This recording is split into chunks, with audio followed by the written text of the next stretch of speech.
What's up, guys? Radley back at you with synthetic division. And just shut up. And this is how you set up a synthetic division in dividing polynomials. So over here you have this, and you're going to want to take the opposite of it. So this is actually plus 3, not negative 3, and you can move it down here. And these are what you're going to put in here. So this goes into a 1, just a normal 2, or negative 2, negative 5, and 6. So 1, 2, 5, 6.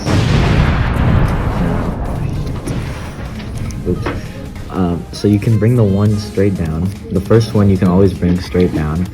And then you do 1 times 3 is 3, so it goes here. Negative 2 plus 3 is 1.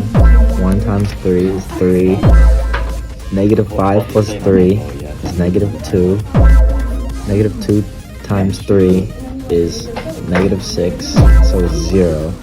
Then you can change it back into the form with the x's and the squares by bringing these down. 1x squared, like up here. You never have this number. You always go to the next one. So 1x squared plus 1x minus 2, and then your x is 3 is equal to 0, x equals 3 up here. So this is now your new equation.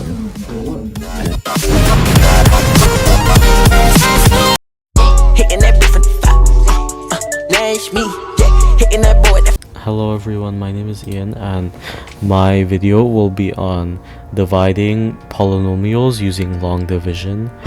And previously my partner Radley did an example on synthetic division, but I will show you how to use polynomial long division. So our example problem will be x third minus 6x squared plus 11x, and that will be divided by x squared minus 4x plus 3. So first of all, why can't we use synthetic division here? Even though synthetic division is a quick and simple method, we cannot divide using a quadratic polynomial. Synthetic division can only be divided by a linear expression like x plus 2 or x plus 5, x minus 7, stuff like that. Now we will turn it into a long division problem. X squared minus 4x plus 3. Turn that into a long division box, and then put an x a third minus 6x squared plus 11x plus 0. We don't want to forget the missing values of x's. So our first step is to divide the first terms. So if we were to divide x to the third by x squared, what would we get? So what is x squared times what equals x to the third? As you know, it would be x. X will be put on top here, and it will be x to the third minus 4x squared plus 3x. And then to cancel it out, we will have to minus it. So this will turn into minus, this will turn into plus, and this will turn into a minus sign. This cancels out. Minus 6x squared plus 4x would turn into negative 2x squared, and then 11x minus 3x would just turn into 8x, obviously. And then we would do the same thing. What is x squared, and then times a question mark would equal to negative 2x squared. If your answer is negative 2, you are correct, because we'll add in negative 2x squared, and then plus 8x, plus 8x, and then negative 6.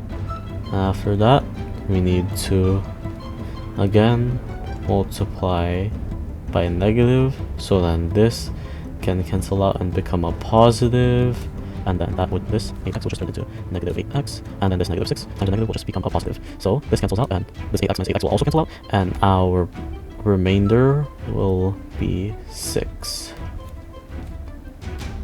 And that's the end. So now, like in synthetic division, we will have our remainder as 6. However, we need to add what it would be divided by. So it would be 6 divided by x squared minus 4x plus 3 And that will turn into, let me calculate that. It would just turn into x equals -2 plus the remainder of 7, and then x equals -2 minus square root 7. And that is the end. So here is our final answer. Thank you.